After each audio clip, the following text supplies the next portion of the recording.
Welcome everybody to 6 and 6 NBA preview, the Southeast Division. We will be going through the 5 teams of the Southeast Division, those being Atlanta, Charlotte, Miami, Orlando, and Washington for those who do not know. But we're going to start off with the Atlanta Hawks. I like just going in alphabetical order by the city. It's just me. It's weird. That's how I do it. Could you please pull that I up? got you. Yep, I got you.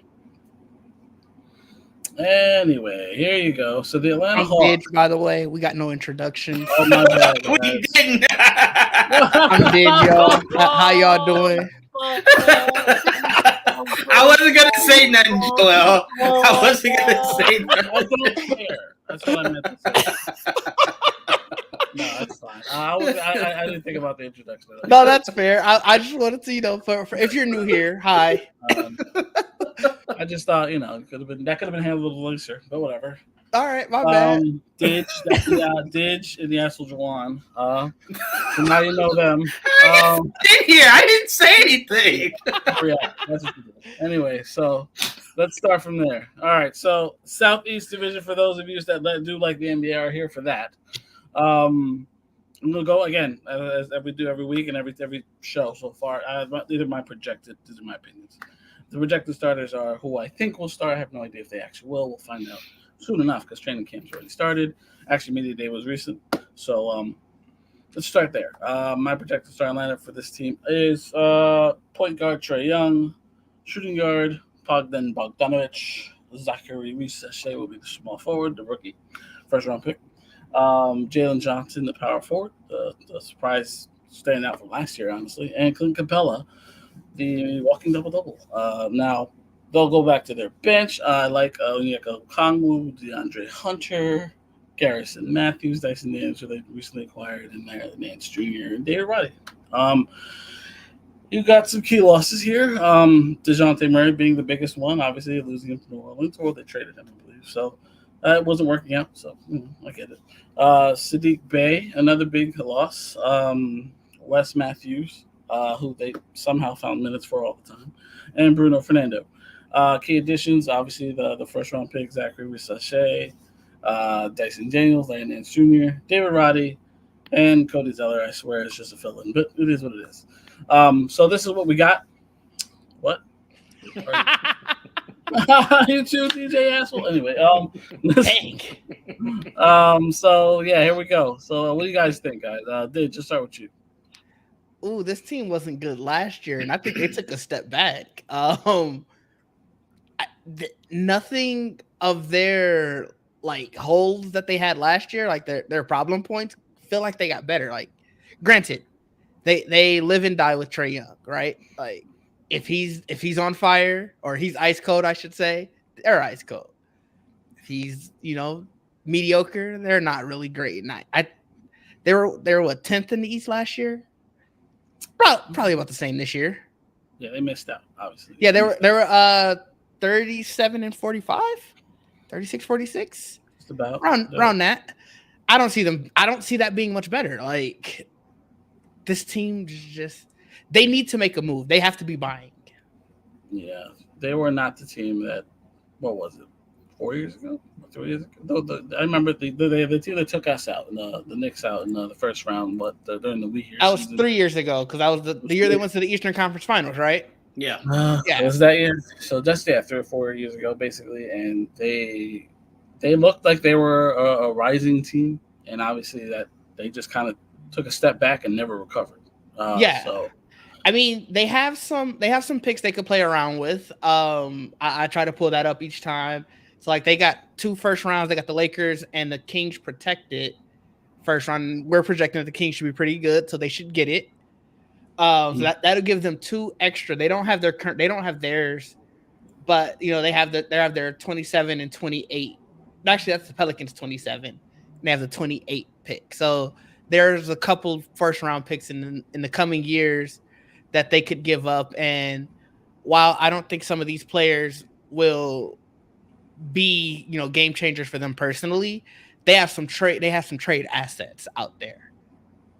They do. They definitely have assets. I remember the talk coming into the summer was like, will it be DeJounte or be Trae? or maybe both, because they're gonna probably move on.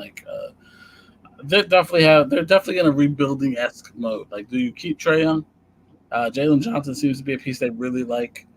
You might as well build around him with Trey. Bogdan I like, but I don't know if it's a future piece. They just drafted Zachary Sachet. We'll see. Honestly, I can't see Bogdan being a future piece. I don't think so. He probably will end up being just a valuable trade piece at the end of the day. Yeah. Reece Sachet was their first round pick this year, but it's not like it was like a super strong draft, at least not top heavy. Right. So it's debatable if he should have went first. We'll see. I think he might be really good. I don't know. We'll see. I mean, as of right now, he has a lot of upside. That's probably the biggest thing you can say about him. Clint Capella is always a valuable player. He might be too expensive for them right now, and maybe that's why they want to get rid of him more or less than that he's not a good player or anything. It's just they have Okongwu on the bench. They can just insert him. He's a little cheaper. That's really what it comes down to. Anyway, Juwaan, how do you think about the Hawks? I think it's a very simple issue. I think the year they went to the Eastern Conference Finals, albeit a lot of things clicked, injury-wise for them to get there, it was simple how they got to the Eastern Conference Finals. They played as a team. Then for some reason, you allowed this team to be, as Didge said, as Trae goes, they go. So then you started having players regress. And in them regressing, you've now landed with this. But it's very simple that this team should completely blow it up, start over. Your first mistake was you deciding to take Trae Young over Luka Doncic. That was numero uno. That was your first problem. But now, after all these years, it's just one of those things where it's like, it's okay to, and I think some teams have a hard time with this, it's okay to admit you got it wrong. Not that Trae Young isn't a star, it's that you don't know what to do with Trae Young. That is okay to say, right? So for me, I mean, Joel, let's be real. We experienced that. Knicks had no idea really what to do with Carmelo Anthony. It's why you only had one season you built around the guy. You know what I'm saying? It's just sometimes you don't know how to manage the star you have. That, again, is ball dominant, right? Is a star. You know what I'm saying? So it's not even like he's ball dominant, but he's not a star, so you can kind of coach him out of it. So it's like it's a very simple thing for the Hawks. Just admit that it did not work and that it is time. You're already looking to move Clint Capella, right? We've heard that numerous times. Yeah. So it's okay to blow it up and restart. You got your rookie. Like you said, they do like Jalen Johnson. They do. Excuse me. Just rebuild. It like I said, it is okay to say that. Because you just don't want to get in a situation where you're just holding on too long. And it looks like Trae Young is maybe regressing and his value is not as high. While his value is still high, just rebuild. Yeah, I was gonna say, that's hindsight, though. If you talk to them 3 years ago, they made the right choice. They were in the Eastern Conference Finals, and Dallas was where? Yeah, and that's generally a question. I don't know where they were. You're not even wrong because not this season before Dallas wasn't even in the playoffs. So it's easy to say that after the year that Luka and Dallas just had this past year. It's very easy to say. I'm not even saying it as far as their team success. I'm saying it as Luka has consistently been a better player than Trae Young. Not team success, just individual. Luka, we could look at someday as like Luka might be one of the greatest 15, 20 players ever. I don't think Trae Young's ever going to be in that. Luka's a superstar. You know what I'm saying? So I not even team success, because you're absolutely right. That is 100% hindsight. Just individual, Luka has consistently grown, as it seems Trae Young is just stuck in that one spot, in that 1 year. Fair, but I feel like if you were to ask the Atlanta Hawks brass, would you rather have Luka's success individually or the Hawks did what they did in 2021? I'm sure they're picking 2021. Sure, but I mean, like I said, if we're asking that question, then we got to ask the second question. Are you happy with the growth of your star? That's it. We don't even have to compare it to anything. Just ask them, are you happy with your star? Has he had injuries? I'm yes. Okay, that makes sense. I mean, he's had injuries since that year they made the playoffs. Remember? It was his injury that a lot of people thought, against the Bucks. Yeah, that's true. He's still putting up. You're talking about Trey now, right? He's still putting up Trae numbers. Young. But don't get me wrong. Right. Yeah, that's why I said I'll never disrespect him and say he's not still star status. But to All-star me, last year, right? Yeah, he was an all-star, right? Yeah. Trey Young is a talented motherfucker, that's for sure. He is, but if I'm Trey Young, or if I'm the Atlanta Hawks, I'm going to Trey Young and I'm telling him there's a difference between Donovan Mitchell and Luka Doncic, right? Do you want to be a Donovan Mitchell all your career? Because Donovan Mitchell looks like where he's at is where Donovan Mitchell will always be. I mean, unless the Cavs do something crazy to add to that team, to put them over. He's just gonna be that, right? So for me, it's like, and remember, a lot of people thought, Didge, after the COVID year, Donovan Mitchell's trajectory was gonna mirror Dwayne Wade. Remember, like he was gonna be like that. And it's like, he's gifted, don't get me wrong, but he doesn't impact the game individually. And that's what that team seems to be lacking when they get to that point, right? So for me, it's just the idea of Trey Young. We know what you can do individually. Trey Young, if you want to become a superstar, you now have to affect the game in a different aspect. You can score. We all know that. You also are a really good facilitator that no one talks about. He is a very good facilitator. Very, very good, yeah. You now need to impact that to where you're making your team better, right? And again, that might not be on the back of him because, look, Luka only did what Luka did last year because they went and got Kyrie, right? Because you can't do it individually. We're not in the league anymore where just one guy just impacts everything. You need help, and they got help. So I think Trey Young needs help, or you just got to blow it up. Fair. I will also say the East got markedly better. And how I know it got markedly better is that year that they went to the Eastern Conference Finals, they won 41 games. Mm-hmm. They won 43 the next year and finished outside of the playoffs. Right. So they had a better record, but the East just got that much better. Yeah. And pushed them down. It did. And their team got worse. Their team got worse. So it's like as the East they won improved, more games. They slid. I can't even. No.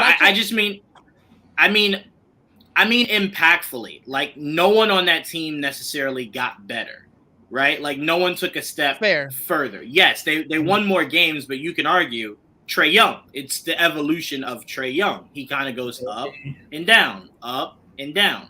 So I'm saying to get to where you are now, and look, Didge, I don't even know outside of Clint Capella, Bogdan, and Trey Young, Bogdan, and Clint Capella. I don't know who else is still on this team from that year they went to the Eastern Conference Finals. You know what? I pulled this up to look at that and completely got sidetracked. No, it's okay. I can let you know now. I think maybe DeAndre Hunter is the only other one. Hunter, I think Okongwu. Hunter is. So not even a full starting five is still on your roster. Okongwu is. I mean, not that we should be talking, but yes. No. Well, no, but ours you saw, it was the evolution of giving up on the youth. But we replaced those pieces with better pieces, as you would assume. Right. Yeah. And again, let me be very clear. This is not me trashing the Atlanta Hawks. I do believe, like Didge was saying maybe they should be buyers. I disagreed because I don't know, if Trey Young is ready to make that next step, right? And sometimes it's the team. It's just being where you are is not good, right? We see it it's happening in football right now. You know what I'm saying? A bunch of players that we thought were garbage, they're on a new team, and we're just like, that was it? Was location? Like, location was your issue? So, I don't know. I just feel like if Trey Young maybe got a fresh start, maybe that would get us to Trey Young that we need. The crazy thing is, like you guys were saying, he's a facilitator. He's not playing terribly. He missed a lot of games last year. I think he missed about 25 games. I could pull it up in a second. Mm-hmm. But even throughout all of that, like when he was on the court, and I don't know their winning loss with him on, with him off. I have to imagine it's markedly different. Right. But it's how did DeJounte play without him? Like how, I can't put it all solely on him because what is the team around him doing? Atlanta. Okay. And that's why I said I think that he should be buyers. That's why I said I think they should be buyers. I like that you 54 games. Oh, I'm sorry. Sorry, Joel. He played how many? 54. Okay, so yeah, it's about 28? He missed, basically. He played 54. DeJounte Yeah. 78. So you got to figure DeJounte for a good chunk of the season was their guy. What did he do during those games? And I'm not putting it all solely on him, but I'm saying if your star player played, give or take a handful more than half, 13 more than half, right? Yeah. So it's tough to put that season solely on him. Granted, the best ability is availability. I get that, but they dealt with a lot. Not just Young. Young was hurt for a while. Jalen Johnson got hurt. DeAndre Hunter was hurt. Sadiq Bey got hurt. Clint Capella got hurt. So like they dealt with a lot of injuries last year. Right. And again, I want to go back. I don't think they're going to be any better, but that's why I think they should buy, because I haven't seen anything to say that they are terrible. Right. I just think that they are not that great in this Eastern Conference. And if they want to be better, I don't think it's worth blowing it up yet. No, I don't disagree with that either. Because between Johnson and Trae Young, you have at least a nucleus, right? Then you just have to build. And you have enough pieces where I think Bogdanovich can get you something. Capella can get you something. Well, Capella might be gone from what you guys have been saying. That's what I mean. You might be able to trade him. Like you might. Okay. Get something for him, because they let Bay walk basically.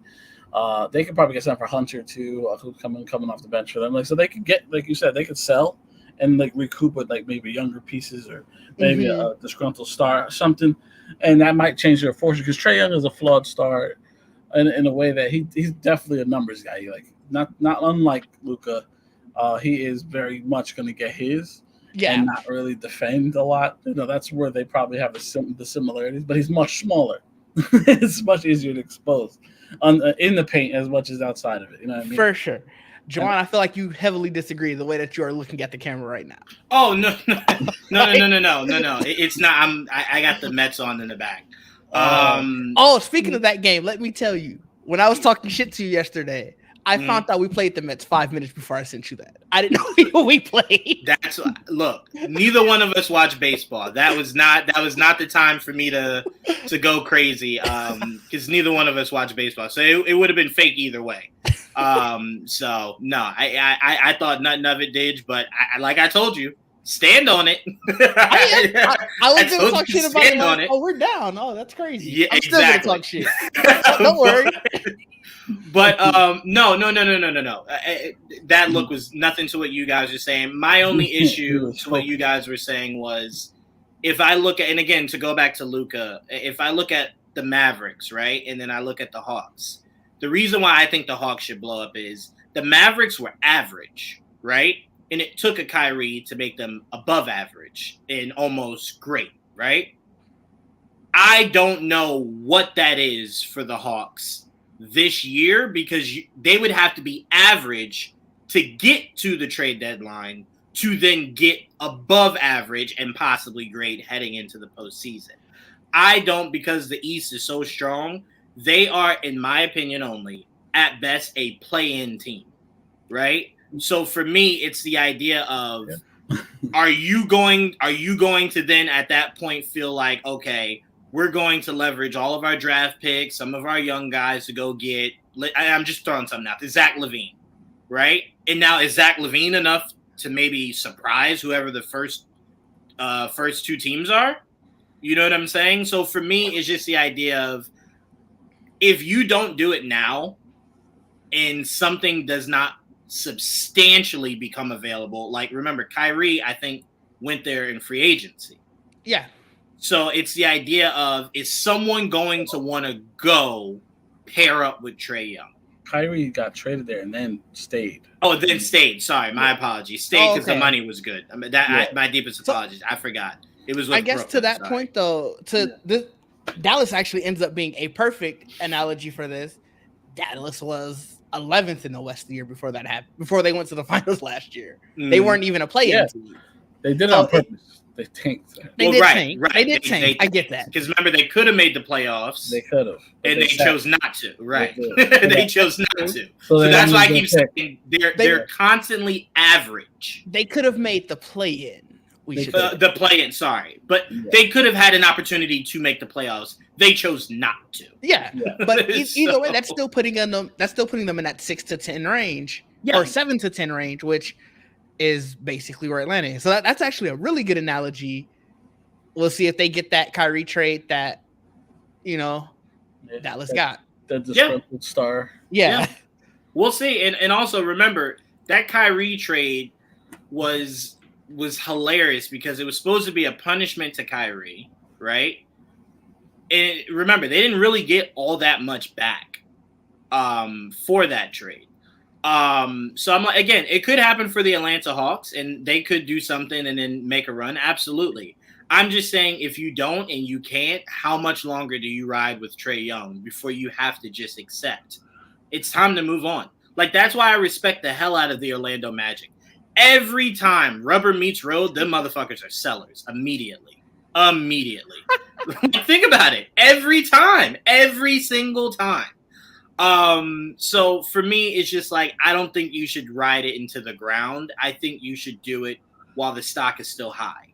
And right now, Trae Young's stock, even though it seems like maybe not, it is exponentially high. Everyone will be buying if Trae Young's name becomes available. Fair. So that's my only point is that you don't want to ride it till it becomes too late. And now that it's too late, you're just stuck with him. So the man decides to retire. And again, I think some of this might have to be on the Hawks. I think the Hawks might need to go through the same transformation the Suns did. I think it's an organization problem. Yeah, I mean, that's fair. They're not wrong. It's just one of those things where Atlanta has to make a decision. I don't think it'll be this year because I think their best bet is to recoup whatever assets they have on the roster to try to go for a playoff run next year. Because right now, for me, I mean, their best chance is to be a playing team again. Yeah, for sure. For me, it's going to be hard to get into the top 8. I think there's a chance, but one of those bottom teams has to suffer of an injury or something.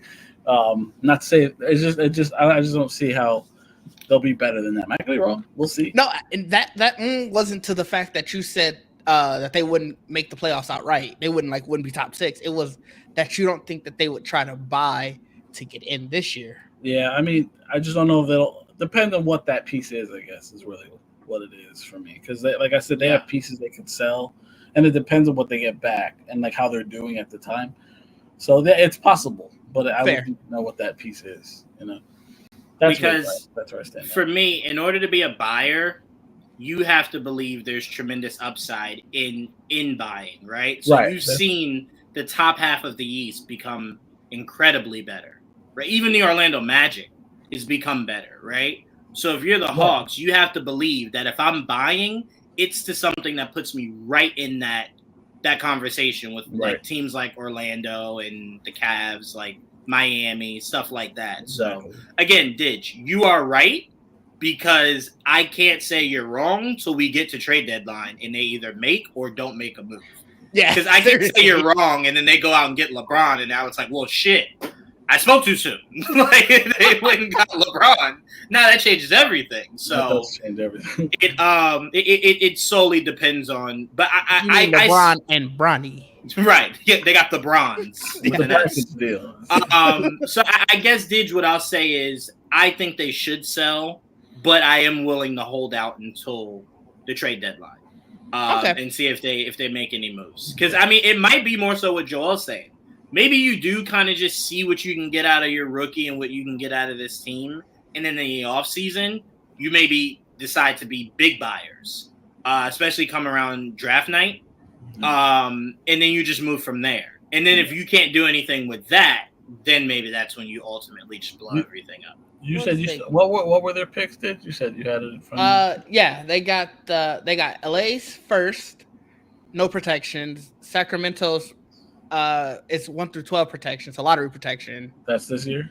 They have none for 26. Okay. Oh, they have. I'm only talking first. They have a second round. They have Minnesota second this year, and a Memphis. I didn't know they protected. They got none of their own for the next years. Not until 2028. Oh damn! All right. So they got. That sounds about right because they gave up quite a few things to get DeJounte. Yeah, because I'm wondering, like they have pieces, but they don't. Do they have like the picks to get to? Because usually the pick will get you over the hump. Yeah, I Yeah, was gonna I say feel because like none of these pieces are enough. You I need feel like picks to go with them. 2028 is too far out. Like if like they have It'll the do. Pelicans 2027. Right, but like, Well, I mean, it depends because sometimes with the picks being far, doesn't matter to a team that's in the same situation as you. Like they're just looking to make more so of a lateral move. So the Yeah, player is more important than the pick. The pick is just insurance on the player. right, So like if a team needs a Clint Capella, but you need a wing, they'll make that trade with the pick not really mattering because they need that big. So it just depends on the like desperation of whatever team. they might be able to recoup first for some of these players, like Capella. Like they might be able to get a first for Capella Yeah. or Bogdanovich. Like especially if a team like in the playoff hunt needs that extra whatever. yeah, I that's could fair. see Golden State trying to go after a Clint Capella. I could see that. I honestly could see that. That might be good. I don't know. They play small, but they might work for them. I mean, they need the rebounding. And look, if Draymond suspended 25 games of the season, injured 15 of them, you need a 5, right? Yeah. So a legit 5, yeah. So I'm like that might work. So we'll see. We'll see. For real, because we're gonna end up seeing slow-mo at center. Watch, it's gonna happen. right, exactly. Poor slow-mo. It is what it is, though. All right, let's move on. Okay. To the next squad, which will be exactly the Charlotte Hornets. Again, my projections. My starting 5 for this squad. It will be LaMelo Ball, Josh Green, Brandon Miller, Miles Bridges, Mark Williams. The bench being Grant Williams, Vasilije Nikic, Trey Mann, Cody Martin, Nick Richards. Key losses. Davis Bertans actually did get significant minutes for them at the end of last season. Bryce McGowan is a young piece for them last couple of years, who's been in and out of the rotation, mainly due to injury, but he was useful. Now he's in Portland. And then you have key additions. Obviously, they made a trade, got Josh Green back, who I think will have an on-starting lineup, and they drafted in the lottery Tijane Salong, who I believe is a French forward. So I know they like him, so we'll see what happens with him. Anyway, this is what the Hornets look like. I actually like this squad on paper. We'll see what they do. Even their bench is kind of not bad. But they have it's going to be a trek. But I think if they're healthy, which has been their issue the last couple of years, they might be able to at least get into the play-in and make some noise. Let's start with Juwaan. What do you think about the Charlotte Hornets? It's funny because as Didge said for the last team, how they live and die by Trae Young. I think you could say the Hornets live and die by LaMelo Ball. Unless Miller has in. By the way, I don't know if it's something in the Ball family. Injuries love them. I mean, love that family. Because it must be. Because look, I'll say this. I'll say this. I think they did. I think there was legal issues and stuff. Yeah, they were getting hurt. But I will say this: I've never seen more talent than I see in Lonzo and LaMelo. Right? Like they are supremely gifted. Obviously, LaMelo is the hybrid of Lonzo. What about he can pass and LiAngelo? score. I didn't even know LiAngelo existed. He's like Will Smith's first son. I think he's playing at like a LA Fitness somewhere. Right, exactly. He's playing pickup games. I swear I listened to this podcast. I'm not even kidding about that. I listened to this podcast and the guy doesn't want to say he lives in LA. He doesn't want to say what player. He's like, yeah, he has 2 famous brothers that and their dad's kind of crazy. And it's like, we know who you're talking about. Yeah. And he doesn't want to. But yeah, so this team goes as he goes, and health has been a big problem for him. So unless Brandon Miller takes a massive step forward, it's going to continue to be that. And I don't think this roster is strong enough to survive without him. Like I said, unless Brandon takes a huge step forward. So I don't know if LaMelo stays healthy all year and Brandon takes a step forward, this team can be vying for a play-in. Absolutely. I mean, shit, if Miami plays as bad as they did last year, you could be better than Miami, right? But it's all health. It's really all health. And I know when we say that, it sounds stupid because everyone's is health. But LaMelo is like just constantly hitting that injury bug. So for me, my last thing is I have to see what LaMelo's health is, or like I said, Brandon just takes a massive step forward. I agree. They, like I said, I like them on paper. Like Brandon Miller's in the second year. He had a decent rookie year. LaMelo's a star when he actually plays. Miles Bridges is good. Like he was the all-star caliber player when he had full strength. Personal reasons aside, he's a talented player. Mark Williams is a solid big, even though he was hurt for like the majority of last year. And I like their bench. Grant Williams actually was resurrected in Charlotte. Terry was not doing well in Dallas. He got traded to Charlotte. He was playing really well in Charlotte. I'm very surprised. Mikic was actually a good backup bunker. Trey Mann's a good backup shooting guard. Cody Martin's a solid player. Always hurt, but he's solid. And Nick Richards is a solid big. I mean, they have pieces. So, like, there's something there, and Josh Green could be a nice defensive two-way player for them. I like it, but we'll see. I mean, Didge, what do you think about Charlotte? So this team is really interesting because they're the equivalent of trying to be the East Oklahoma City Thunder. They're a very young team that they were hoping that youth movement can sort of take them to the promised land. Mm-hmm. I don't think they're doing it. Obviously, well, it's not even. I don't think they're obviously not doing it as well as Oklahoma City is. No, the difference with Oklahoma City and Charlotte, I feel like Oklahoma City has a multitude of young stars, whereas Charlotte probably has 2 young stars. Because I'm gonna count Brandon Miller as a star. I think he can take that next step. So I'm gonna count him as a young star. Obviously, LaMelo is the other young star, and then you have a bunch of. It's crazy to call someone like Miles Bridges or Grant Williams a veteran. They've been in the league 4 or 5 years. Yeah, no. But then you have a bunch of veterans who they're not doing enough. Like they won 20 games last year, 21. Yeah. And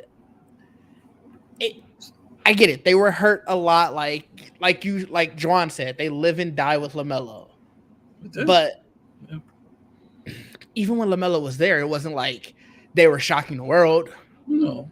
So living and dying with someone only works when you are really living with them, not sort of, limping along.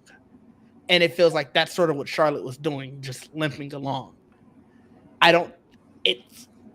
It's crazy to say, oh, they should blow it up because this team is so young, but they need to make a major change. Yeah.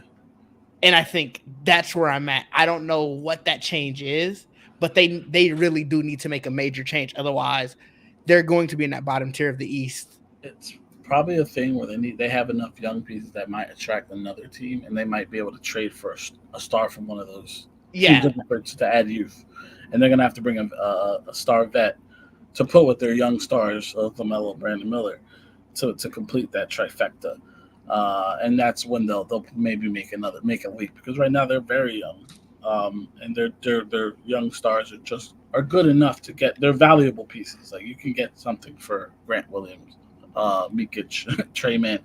They played really well because speaking of Thunder, Mikic and Trey Mann come from Oklahoma City. Yeah, they were a deep bench, and they played really well on the second bench. That's how deep the Thunder were. Yeah. By the way, that they had guys coming to Charlotte and playing really well off the bench for Charlotte, even starting because Mikic was starting because LaMelo was out. Trey Mann even started some games. They're deep. They're just young, and they're going to be inexperienced. They're very this team. Everybody except Seth Curry and Taj Gibson. Yes, and are 5 years in the league or less. Yeah, and that's why they're on the ton. Taj Gibson, Seth Curry, they're vets to have on the team. You need adults in the room. Those guys, adults, especially Taj, old man Taj, always good to have on a young team, in my opinion. And Seth Curry's a valuable piece, just even if a nice depth piece, regardless. Yes, for sure. And it's just like Charlotte, they might be able to make moves, but like you were saying, they may have to be buyers if they want to get there because they're just probably too young. Yeah, because it's just they're like I said, they are cut from the cloth of Oklahoma City and wanting the youth movement to be their keys to the future. where they're going wrong, where Oklahoma City went right, is not enough of their youth movement is elevating. Right. I mean, yeah, basically. Well, I agree and disagree. LaMelo, I think, has progressively gotten better. He just needs to be healthy. Brandon, I've seen his ability to get to where he needs to get to. But for me, that's where I think their youth stops. I think to be fair, you weren't here when I said that. I'm sorry. My apology. Those are the young stars. Yeah. Okay. So yeah. I'm sorry. My apology. No, you weren't here, so I understand. No, that's exactly what I was saying. Yeah. They have 2 young stars, whereas Oklahoma City, I can't say they have like 4, 5, 6 young stars, but they have potential. Potential stars. They got potential. Yeah, for sure.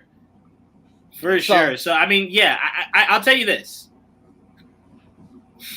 You'd have to play them out of position, but this team should be, again, if it matters. Because I swear to God, every time it shows these kids like in a game where they're getting blown out, they're just laughing, having fun. It's just it doesn't. That's a youth thing. Right, 100%. I think this team should be on the lookout for someone like Zach LaVine when he becomes available. That's twice you done brought his name up. Yeah, because I when we get to Chicago, Didge, oh man, clear out. I'm gonna go Kobe like on the Chicago Bulls. That team disgusts me, and their refusal to just blow up, just die, okay, with dignity. All right, I've never seen a team that's like you're holding on to the pieces that you won nothing with last year, and you didn't do anything to get better, right? So, but anyway, we're not on them. We're not on them. But I'm saying if Charlotte, like you're saying, Didge, maybe wants to be in play for something, Zach LaVine sounds like the best potential guy to be in play for, because it doesn't force Brandon to have to make that massive jump immediately, and it gives LaMelo someone to lean on so that maybe he doesn't have to grind himself so hard, to be picking up all those injuries. He can average like 10 assists just off him and Zach LaVine. So I'm like, or if you don't want to go after someone like Zach LaVine, you want someone that's maybe more of a natural fit. I do like the idea of Vucevic on a team like this. Nice vet, can shoot, stretch the court. I do like someone like that for this team. So again, I think they should be, just looking. I don't know if Vucevic is a star enough. No, not a star. But again, I don't think any star is going to become available enough that their team will hate them to send them the show. Okay, I don't see that. That's right. While you were gone, Joel and I were saying that they need to. Like I said, they're too young for me to claim that they need to blow it up. Mm-hmm, but I agree. You need to make a massive change if you want to get out of where you are in the East. Yeah. I can say this: didn't Jordan sell? Yeah. Yes. He sold last year, right? Yes. I do think we need to give the new owners about a year or two to establish a new culture, because they were cultureless the entire time Michael Jordan has ever had it. There's no culture to this team, right? So it's just the idea of new ownership. Maybe new ownership might feel as though they need to change everything around. So maybe just culture is what needs to change here. Well, and that takes time. Kemba Walker's on the coaching staff. Yeah, he's on the coaching staff. Yep, saw that photo today. So that's pretty cool. It just could be a culture shift. And that's interesting. I did not know that. Yeah, I didn't know that either until I saw the photo, and I was like, interesting. Yeah. All right. One year in Europe is like, coach. I can't do this. So I don't disagree with you, Didge, at all. I actually am right there lock and step. You do not blow up a team this young. But you do look at it and go, what of you can I strip and make better? And that's why I'm with you on they do need to be buyers, but you don't buy if your culture is not established. Because you're just going to bring a star here to lose. So you want to establish who you are first. Yeah. They need to bring in. And to me, they have enough young pieces. And possibly, I don't know how their picture looking, but I can't imagine it would be bad. I mean, what would they have I have that up. picks for? Well, I don't know. We have to see. They don't have. I can't imagine. They only have They have 26 first round. Miami's lottery protected first round for 27, and Dallas's top 2 protected for 27, and their own. And So 20 3 for 27, 1 for 26. They do not have a first round pick this upcoming draft in 25. Oh, wow. What the fuck did they do to lose these many draft picks? Interesting. The unfortunate part about I do. They traded it to San Antonio. 4? It is lottery protected. It does not give me that reason. That is I'm trying to insane. think San Antonio. It is lottery that's protected, though. crazy. I forget. Okay. I can't remember. God bless them. Okay. Anyway, I mean, God bless I you, want to Charlotte. find out now why. I don't know how the pick piece. I mean, yeah, they're gonna have to make a trade for a vet, I think, at some point, if they want to take the next step. That's what I feel. Because as currently constructed, they're just too young. We'll see how it goes. I do like the pieces there. They could get stuff for those pieces. Anyway, let's move on, sir. Sounds good. Let's move on to South Beach. No. To the Miami Heat we go. Yes, our bitter rivals. So both of ours. Yeah, one likes them. So the projected stuff again. Projected starters, my opinion. This is based on last year and everything I've put together. Terry Rozier, Tyler Hero, Jimmy Butler, Nikola Jovic, Bam Adebayo. The bench consists of Jaime Jaquez Jr., Duncan Robinson, Haywood Highsmith, Josh Richardson, and the rookie Khalil Ware. And you have key losses like they lost Caleb Martin, who was a big piece of that rotation for the Heat. Delon Wright, good, and I thought it was a decent piece for them. And Patty Mills, he was just depth, who they lost to Utah, for more depth. And then you have the key additions like the rookie Khalil Ware. I really like. I think they like him. I like him. And I think they look at him as a possibility to eventually maybe be their future starting center, and maybe then they can move Bam to power forward. But until then, he's got to have to earn that, and we'll see. Alec Burks, who left New York to go to Miami, and to just be basically a depth piece. I don't know if he'll be in the rotation. Yeah, so this is what the Heat look like. They haven't changed too much. I do like who they drafted. They still have Kevin Love on the squad, but again, he's right now just veteran depth. You getting the Udonis Haslem role? Basically, that's kind of what he is right now. They still have Thomas Bryant there too, who I know they wanted in the rotation at one point, but he's definitely fell out of it. But now he's just there. Yeah, I mean, if healthy, this is what it probably looks like. Didge, what do you feel? How do you feel about the Miami? I mean, they could do what they did last year and just not make the playoffs, and I would not care. Or they did. They lost in the first round. Not about caring.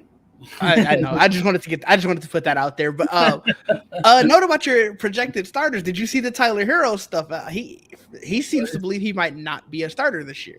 Really? I did not see that. Yeah, I don't know. It was a really weird press conference during media day. That was I don't know for a while because last year the year before he was coming off the bench. Remember, he was like and all that. Then they put him back in the start. They put him in the start lineup and. Interesting. That's interesting. I did not hear that. He didn't seem throughout the whole thing. He didn't seem happy. Interesting. I think that's the biggest thing, and I don't know if it's with the team or if he's sort of letting fans get to him.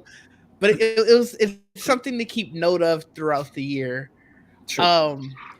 But with the Heat in general, I mean, they're kind of a mixed bag, right? Like they are. They can. 2020 was it 2023? 2022. I'm sorry. No one expected them to get where they were, or 2022 going to 2023, like when they went to the finals, essentially. Yeah, the final. Yeah. Obviously, no one expected that. You know, and I think going into last year, everybody was like, well, regular season Miami isn't playoff Miami, and then regular season they got just enough to get to the playoffs. And then got bounced right away.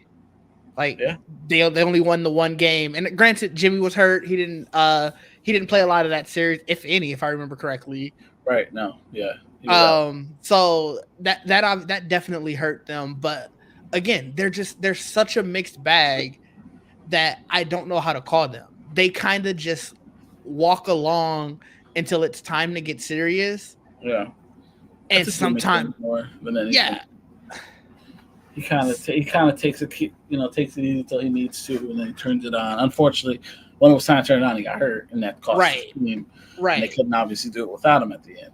Right. So this is a team that's for sure going as far as Jimmy Butler will take them. I think Bam's coming off of that Olympics is probably going to be, granted, he was great last year, but it's going to be even better. Right. Tyler Hero, I don't know. Like I said, I would have thought he would have been serviceable, but sometimes when people are playing with a chip on their shoulder, the chip gets to them and they don't play as well as you would think they would. So I'm kind of at a loss as to where to put this team. My mind tells me that they should be top 6 in the East, but does my heart agree? No, I definitely don't care. I'm saying, do they care? Yeah, do they care enough to make sure that they're top 6 in the East? Exactly. Do they care about rankings at all? Like seeding? Yeah. Yes. That cost them last year, but But did they learn that lesson? That's a good question. I feel like that Caleb Martin loss is going to be a little bigger than. Granted, you just put key losses, so it's not like you're ranking them. But I think that's going to be a lot bigger than I think a lot of people are thinking. Absolutely. I don't, but I try to put like the biggest ones up front.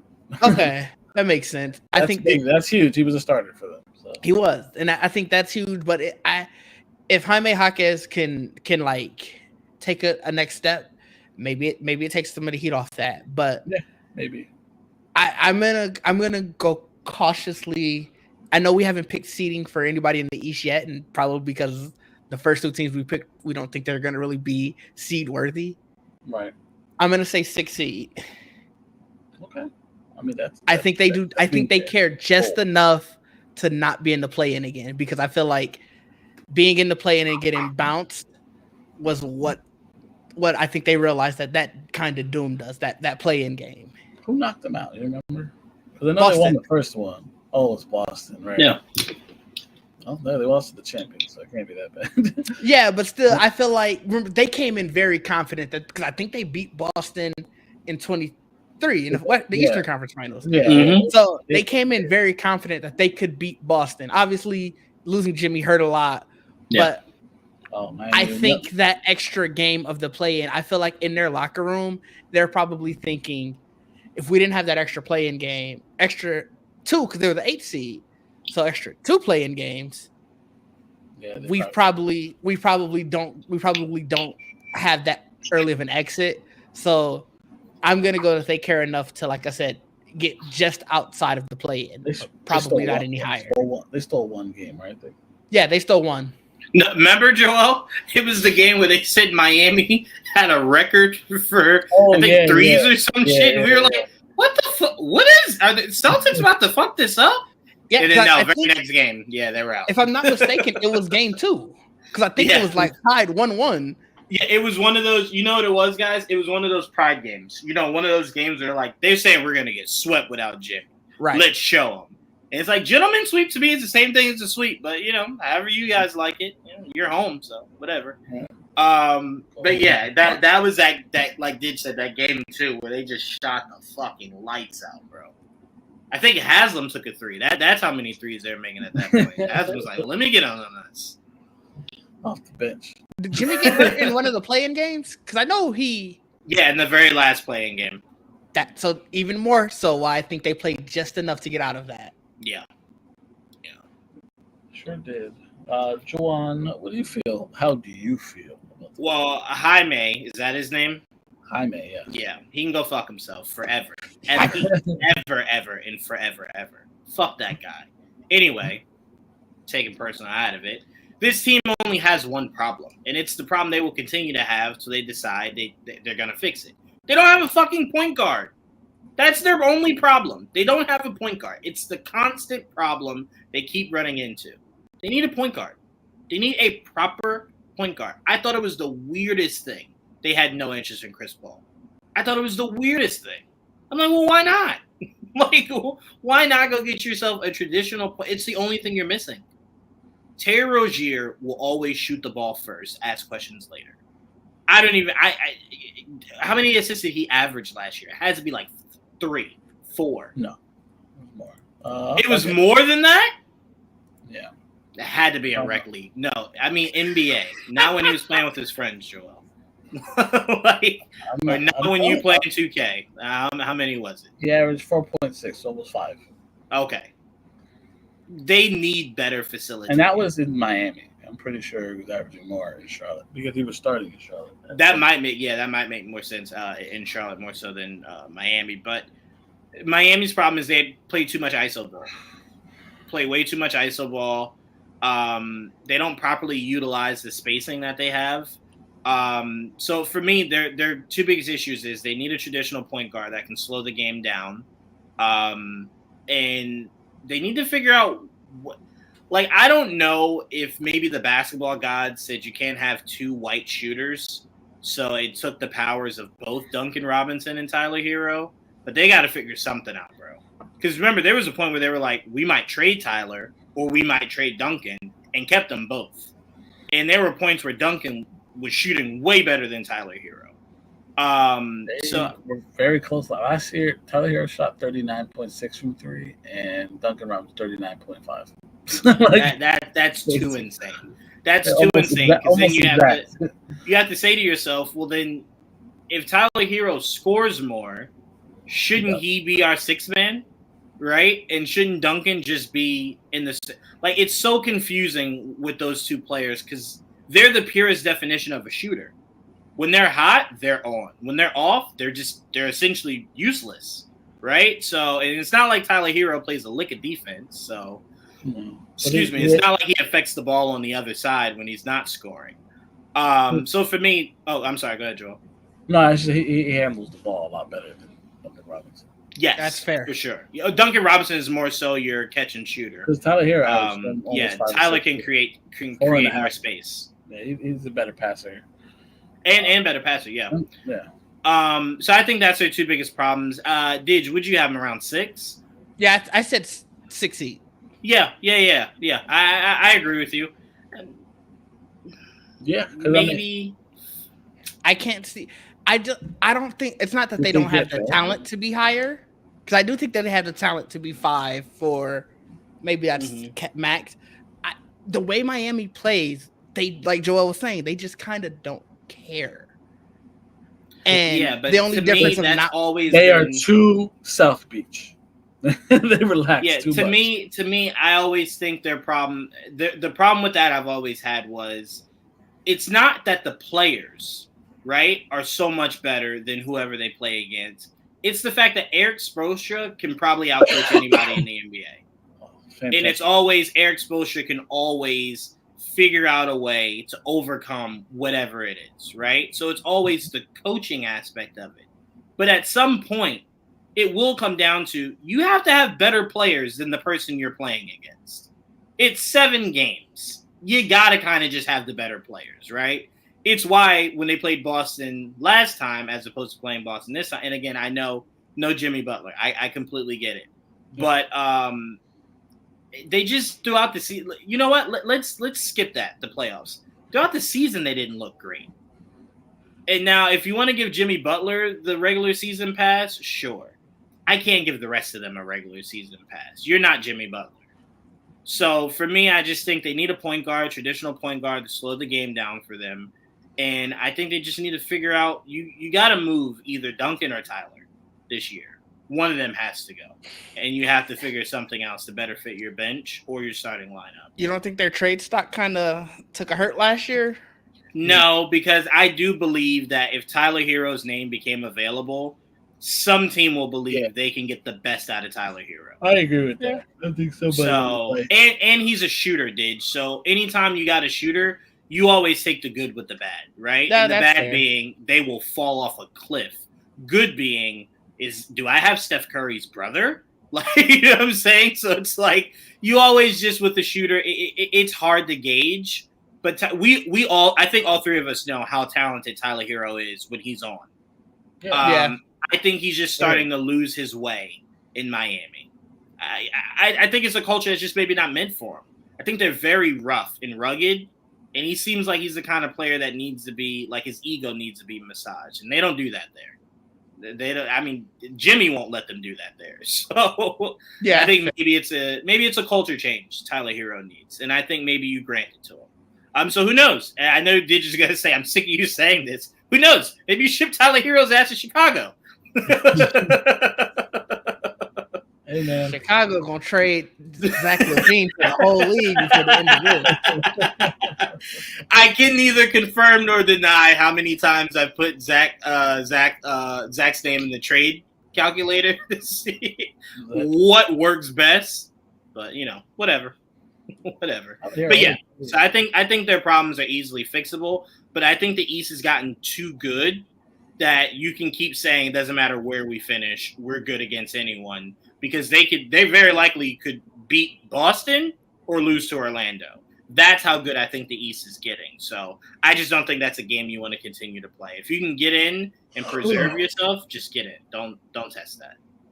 And I didn't realize Tyler Hero only played 42 games last year. Yeah, injury bug hit that team like a mother sucker. So yeah, crazy. Anyway, Hero again. I think he's definitely, if someone's getting traded, it's probably gonna be Hero. It's your best piece outside of Jimmy Butler or Bam. Yeah, and unless you've decided to go, change your direction and move on from Jimmy, then I would definitely consider maybe moving Hero for another piece. And I think he was already on the trade block when Dame was available, so we'll see. I mean, who else is out there that they can possibly go after? I mean, there's going to be someone, I guess, that they can go after, or that they will trade. Yeah, like someone that can go, like they want. Let's say I call them buyers, right? So if you have Hero and whatever, who would be available? Like who's out there? That's a good question. It depends on what we view their needs to be. Juwaan already told you Zach LaVine is. No, but it depends on what we think their needs are come trade deadline, right? Because it's like if Bam's playing tremendous, you obviously don't need to move for a big. Yeah. So then it goes, do you feel like you don't have enough shooting? You definitely move big with Bam. You got Jimmy, you got him. Rozier and Hero are good guards. I don't know. Maybe you just get one like all-star guard by sacrificing Hero and whatever. I don't think they trade Jimmy because this is very much a franchise that will not rebuild. Right, like they just don't believe in rebuilding. We'll just go. That's because Miami because it's a desirable location. Right, so it's easy to get free agents. Yeah, it's like they just come to Miami. So I get it. I don't know because your question is a loaded one. Because if you're asking who do they go get, my only question in return to you is, are you moving Jimmy? Because if you're moving Jimmy, there's a lot of people you can go get. Oh yeah, if you're moving Jimmy, Tyler Hero, it shrinks that window. I think that's more of that's an off-season thing. I don't think they'll do a Jimmy in the middle of the season thing. Because that's a blow up. Yeah. Then to me, you're just. It's not. No, it's not. No, it's not. No, for sure, it's not a blow up. It's not. It's definitely not a blow up. That Didge, it 100% depends on what you're getting back because you still have Bam. You can build around Bam, Tyler, and then whoever. It's a mini blow up. Like I feel like if you trade Jimmy, you're saying this nucleus didn't work. We're creating a whole new identity.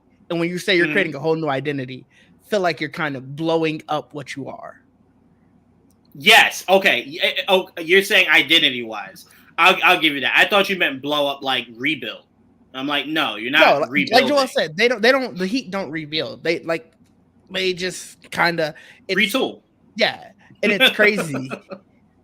So yeah, and like you said, Bam, I would get rid of Bam. So like, as long as you have Bam and at least Jimmy or at least Tyler, it's a retooling, not a rebuilding. So Bam might want to go to the West to be closer to his bae. Man, his babe. Please continue Instagram. Please. You're doing great. Amazing work. The Lord's work. Please continue. But yeah, I think their problems are easy. They're easy to fix. This is one of the teams that could easily go from 8-1, depending on what move they make. So it's one of those. This is a team that you don't really got to worry about. Yeah. Well, Miami. Look, I'll say this one last thing before we move on. They're not a team you can sleep on. They're always you can never ever put your guard down. Always go for the kill because even if they're lackadaisical most of the time, they can kill you. Then they might just do it because they're just not a team you sleep on ever. I never ever sleep on this team because they're just that annoying. So because of that, I don't know what to think. I do believe 6 seed is a reasonable spot for them. And I think losing Caleb Martin might hurt more than even they think. But we'll see. Yeah, and shout out to the fact that they'll definitely release Alec Burks so he can come back home.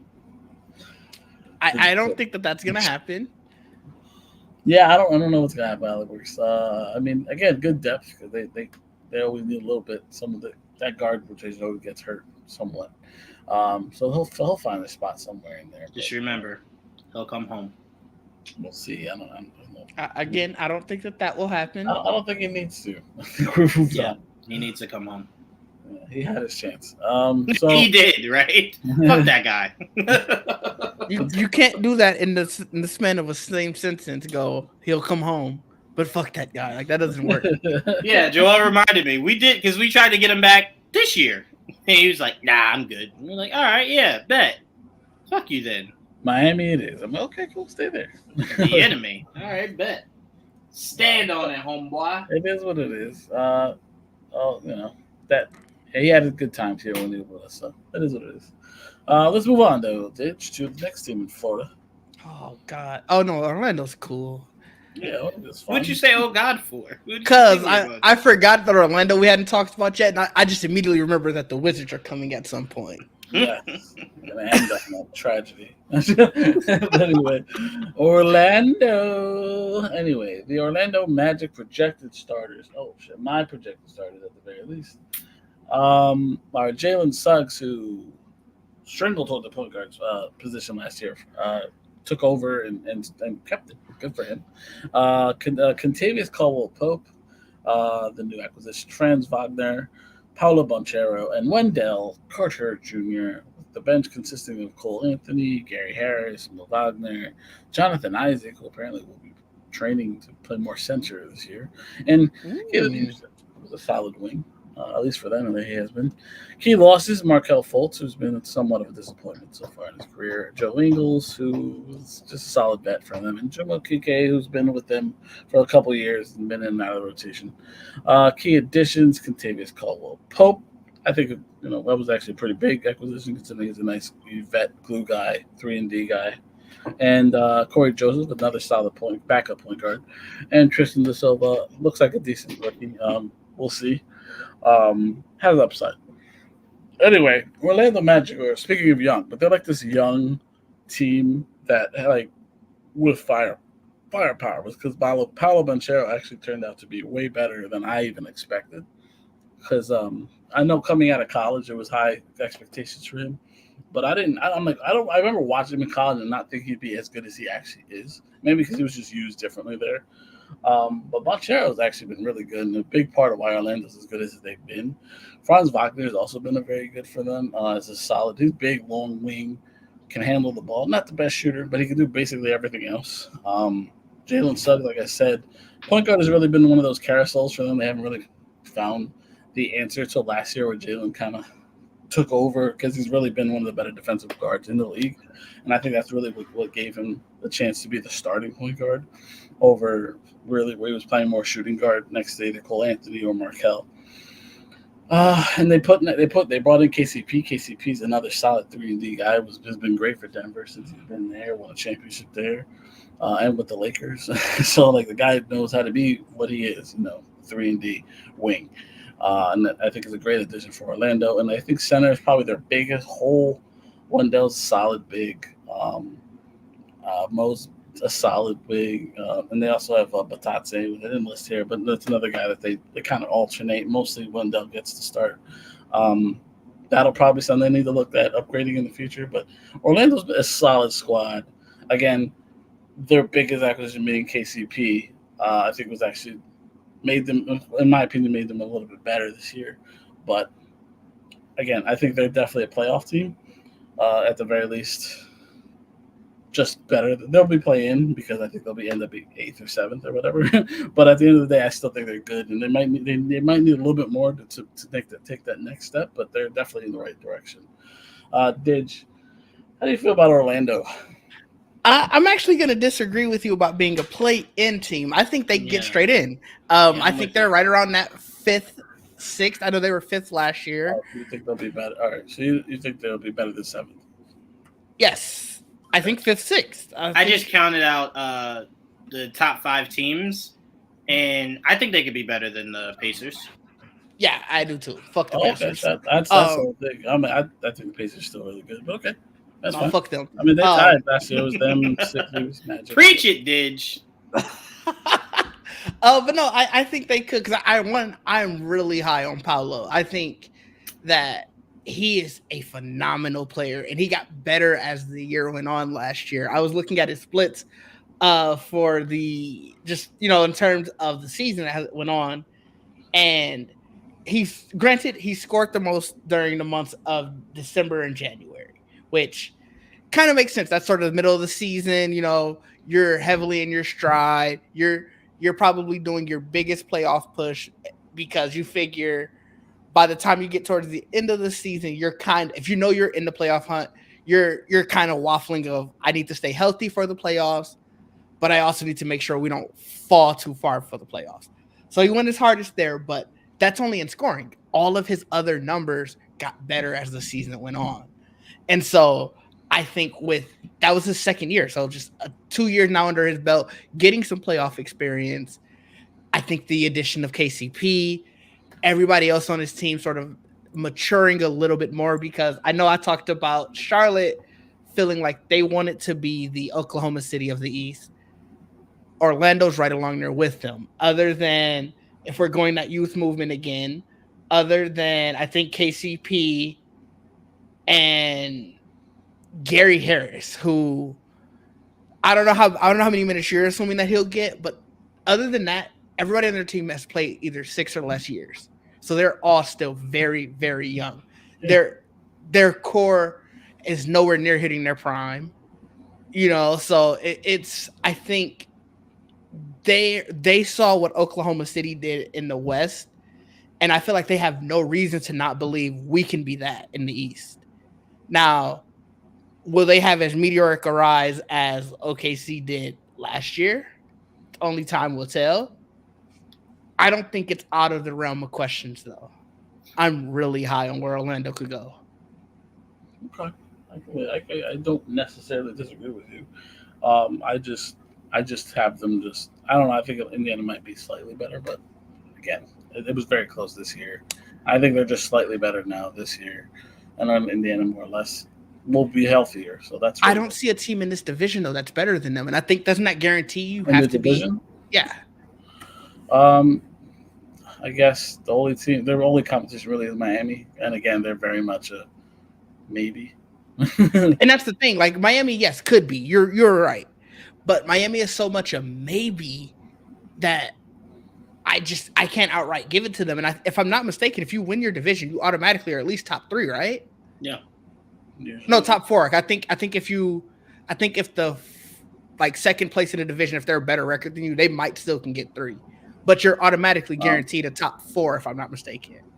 At the very least. Yeah, I mean, I guess all the way I looked at it, like I figured them you got in the Atlantic, you got Boston, Philly, New York.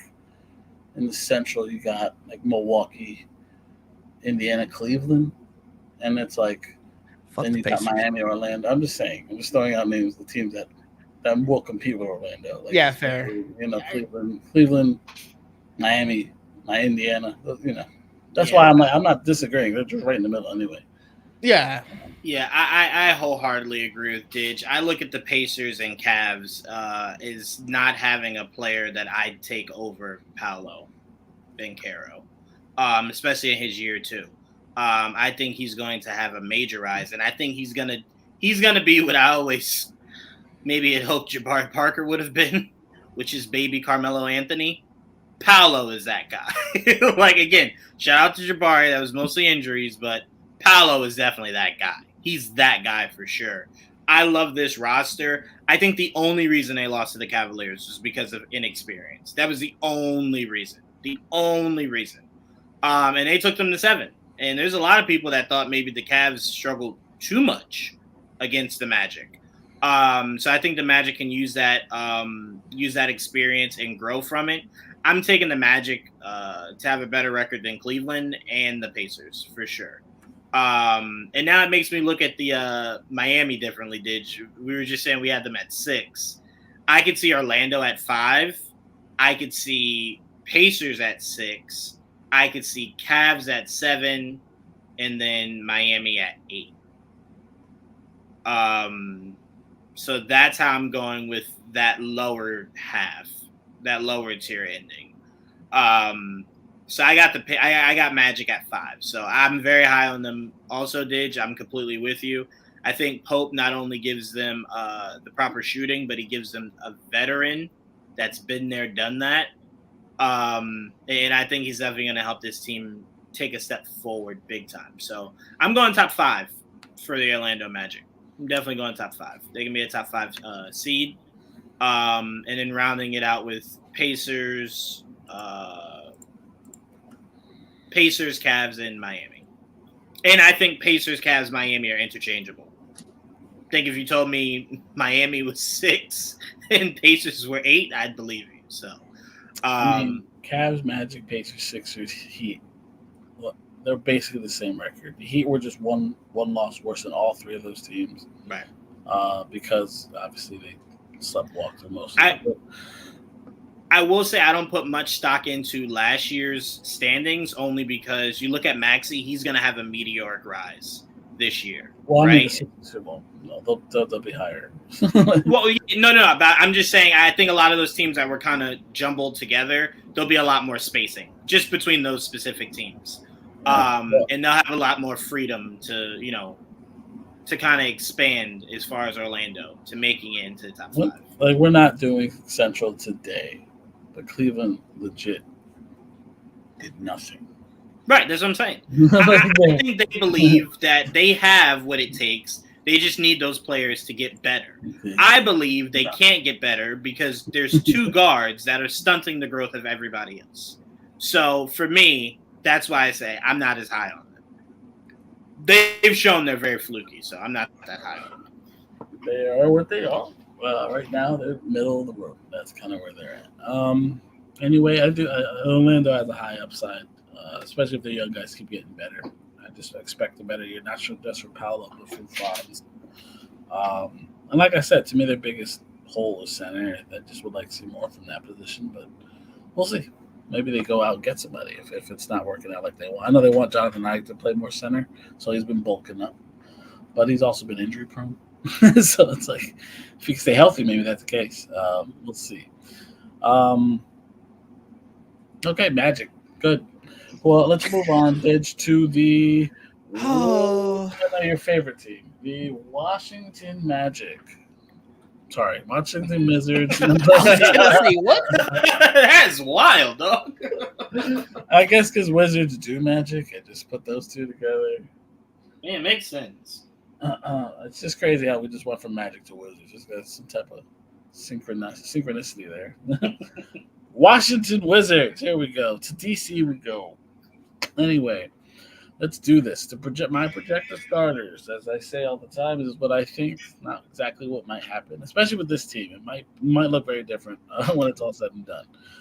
But projected starters as of right now for me, Malcolm Brogdon, Corey Kispert, Bilal Coulibaly, Kyle Kuzma, Jonas Valanciunas, with the bench consisting of Jordan Poole, Richaun Holmes, Saddiq Bey, who's injured currently and might be for a while, Alex Sarr, the rookies, Alex Sarr, Carlton Carrington, and Keyshawn George. I added all 3 because they apparently they don't have much depth. So, key losses. They lost Denny Avdia. They traded him to Portland. That's how they got Brogdon. Tyus Jones, who obviously they let walk basically to Phoenix. And key additions, they brought in Saddiq Bey, who I thought was a big get if he went healthy. Unfortunately, he will be hurt to start. That's why I don't have him starting, or else I think he would start. Alex Sarr, who was the 2nd pick in the draft. but we'll see. That's the name of the team. Okay. Yes, the Washington Magics. And you know what? I think it's better than Wizards, in my opinion, but whatever. Carlton Carrington, the other rookie, Kaishan George. I don't know much about those two guys, but I don't either. I don't. But I know that they talk them up, so we'll see. My biggest issue is that I think they'll get minutes because I'm like, who else? I don't know. I'll have to wait. We're going to have to wait for training camp to sort this all out because they still do have guys like Marvin Bagley on the bench, and I'm trying to see where he will fit but I don't see it as of right now.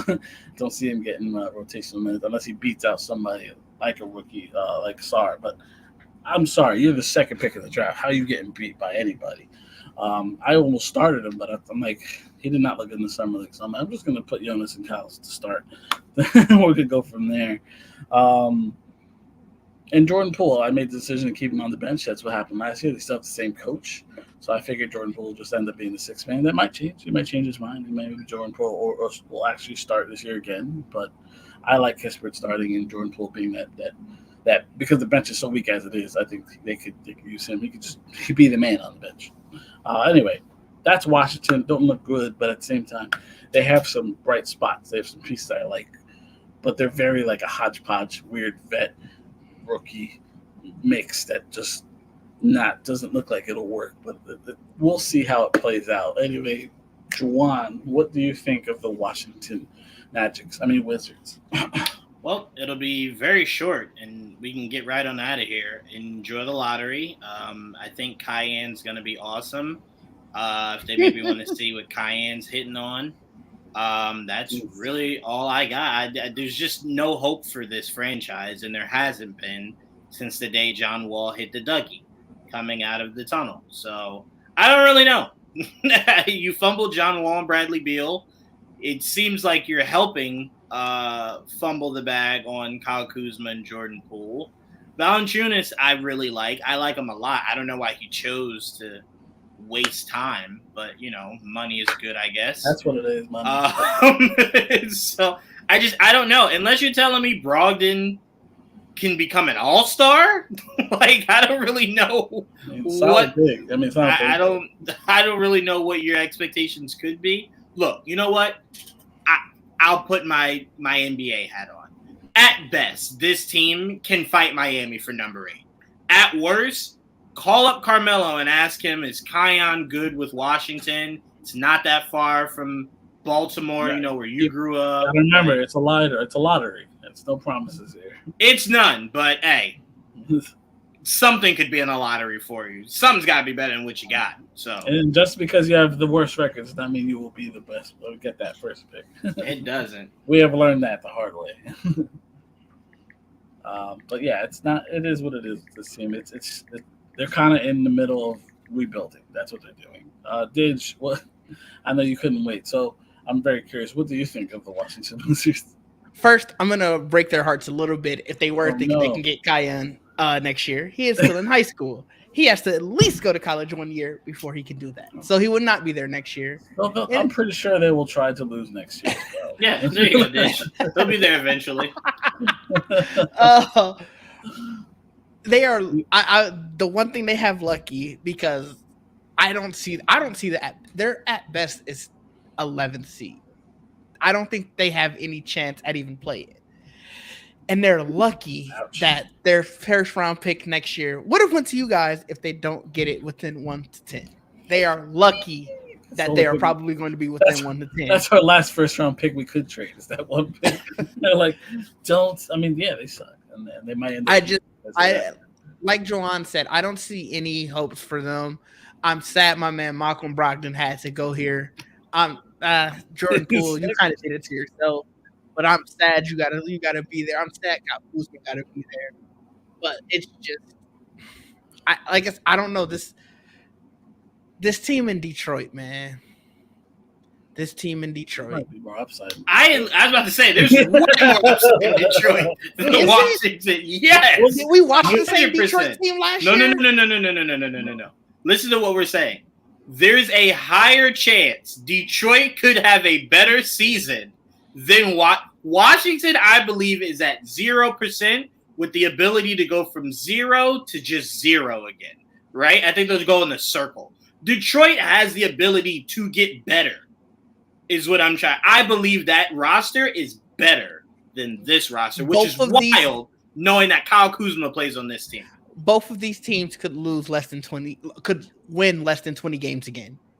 Yes, but that's why we're saying the upside is higher from one of the other. We're not saying that they will be better. We're just saying if you told me that Detroit was fighting for a play-in, I could see that way more than I could see that for the Wizards. If you told me that the Wizards were, I'd tell you that the whole top 5 in the East died. Not even got injured. They died. And that's how the I watched a lot of Detroit games last year. Obviously, they're in our division. We've seen a lot. I saw them play a lot. 14-68 was rough. It's bad. Here, 15-67. It was also rough. You know what it is though? They have better younger talent. Whereas I thought that too on paper. What happened to them last year? Well, they're too young. They're very young. They don't right now they have, and their coach kind of quit on them. Let's be real. Well, wait, hold on. Let me ask you this, Didge. Let me ask you this. Doesn't that lend to what me and Joel are saying? Because they're so young, it's way more room to grow, right? As opposed to the Kyle Kuzma you saw last year, the year before that, the year before that, the year before that is Kyle Kuzma. The Jordan Poole you saw last year and the year before, that's just Jordan Poole. He's hot and cold. That's the much more cold than he's been hot. Then you go and you look at Brogdon and Valanciunas. I can't put any weight on those two guys, right? If those guys give you more than expected, bravo. But I will not put the responsibility on those guys. Don't get me wrong. I'm not saying that, oh my God, the Wizards are going to shock. I think they're going to be in the lottery again next year. They're probably going to, if the balls fall the way that they probably should, they'll probably be the first pick. Mm-hmm. Yeah. Well, but they're lucky. If they're lucky, I also think Detroit will be fighting for that same pick. We're not arguing with you. We're just saying we think Detroit has a better upside than Washington. Okay, I'll give you that. I'm just saying I'm not shocked if Detroit wins more games than we expect. Not that they're competitive and they're in the top 6. I'm just saying if they win more games than last year, would not shock me. If Washington lost more games than last year, that wouldn't shock me. It would shock me if they won more games than last year. I mean, they have to win more than 15. I'll say this. Do they? I don't know. Brogdon and Valanciunas are two guys that would be great starters with good players already around them. You know what I mean? Like those are good, solid guys that you could put Brogdon in a starting lineup and anybody would want him, honestly. Same thing with Valanciunas, especially teams that need with needs at that position. That's funny that one of the teams that needs a center is New Orleans, where Jonas just came from. But the upside of what I'm talking about, especially, is like you look at Detroit and they have Kate Cunningham and Jaden Ivey, and Asar Thompson, and Jalen Duren. I look at them with those are high upside players, whereas Washington, I don't see that. Like right now, their chance to show me that they might be a good team was last year when they had Kuzma and Jordan Poole starting and Tyus Jones at point guard. I'm like, to me, that sounded, and they had Denny Abdi at small forward, and I'm like, this might be a team that's good, and they bottomed out. And it's like that. Maybe that's partially on the coaching, partially on the team itself. I have no idea, but I don't think you build around Kuzma and Poole. That's just probably not the best. Maybe that's not the best choice. You know what I mean? And that's something they have to make that realization. Look through that this year and maybe think about trading them away. Now they want a lot for Kuzma. I know that for a fact. They've been asking for 2 firsts, whatever, for a while now. I don't know who's going to be buying for that high for Kuzma, but good player, no doubt. But they have to sell if they want to build up. And those 3 rookies that I was talking about, Sarr, Carrington, George, have to show out this year for me to feel like they have higher upside. That guy Sarr especially, I have to end the year where he has to at least be a rookie of the year candidate for me to go, all right, they might have something here. Because right now, I like Coulibaly with them. He's just really more just a defensive wing. That's all he is. I like Kispert. Again, he's just more just a shooter. But they don't have they don't have an all-around. They don't have a star player right now, aside from the guys. Just Kuzma's their best player, and to me, that's just not going to do it. That's really what it comes down to. To Joel's point, Didge, I'm taking Cade Cunningham over anyone on this roster. That's fair. Like I said, if you're giving me that because they are younger, I'll agree with you. I'll give you that. I just we can watch Detroit and see them. Even if they don't make it this year, I like their upside based on just young talent, and they did bring in some veterans to supplement that. Now Washington is trying to find those pieces that Detroit already has, where they can. It'll suck more to lose in Washington because you're not developing enough. Hopefully, those rookies change their minds, and that's really what if I'm a fan of the Wizards, I'm looking forward to seeing Sarr and Carrington and George and Kispert and Kulabali because those are our future. And seeing who of those guys are going to be here next year, because I don't expect Brockton and Kuzma and Valanciunas to be here next year. You know what I mean? And Poole, maybe those are guys you sell off at trade deadline for teams that looking to make a push. You know? Right. Yeah, I get you. That's all. Yeah. So I don't know. They just I don't know. Is there any chance we could play Washington? Both of our teams could play Washington the most next year. Unfortunately, seriously. They're not in our division, so we cannot.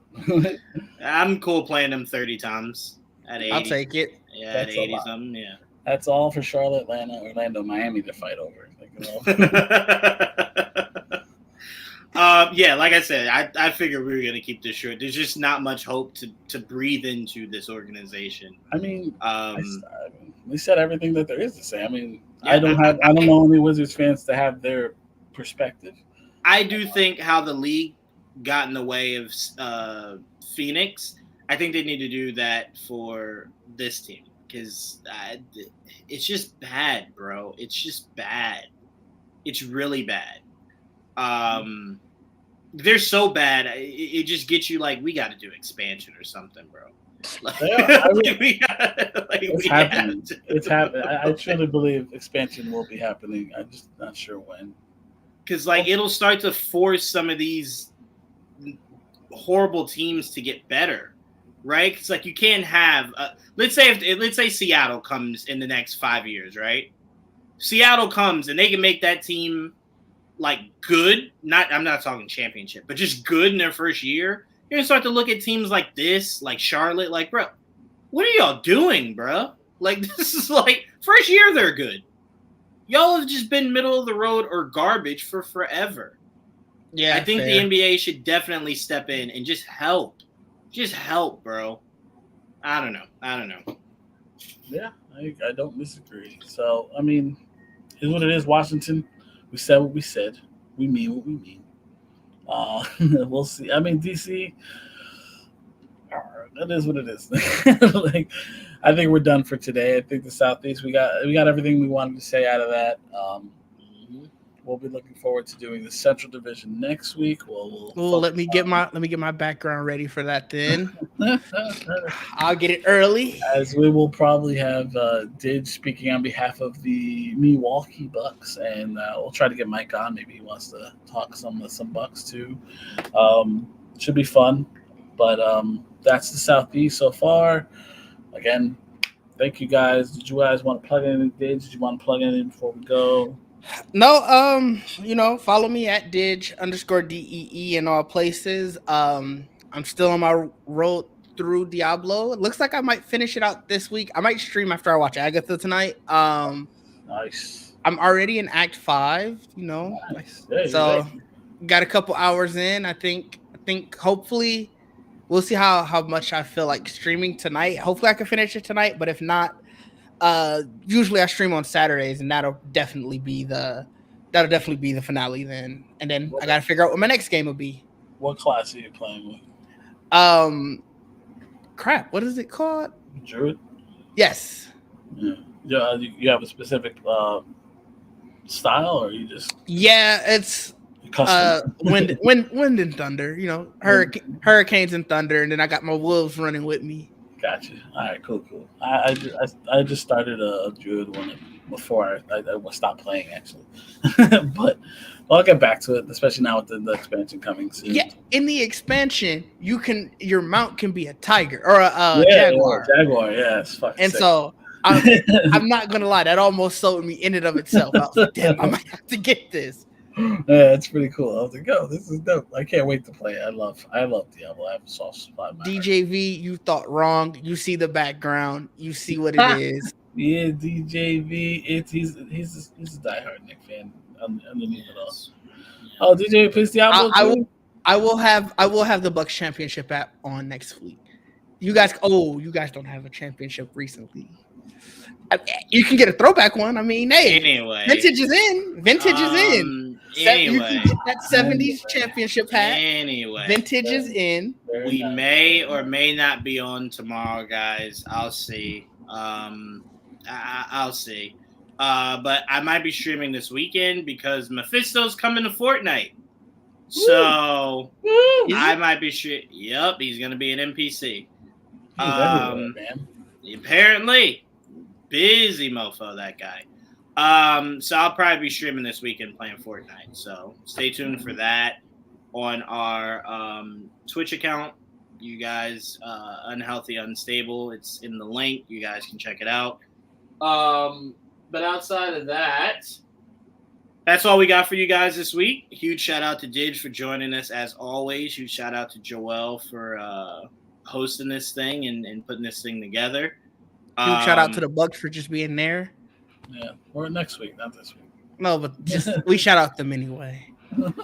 No, we don't. Didge does, and we he's free to do that, but we don't. Not him. But no, all the love and respect to Didge only, not Milwaukee or the Bucks. So that's it. But until next time, guys, peace. Peace.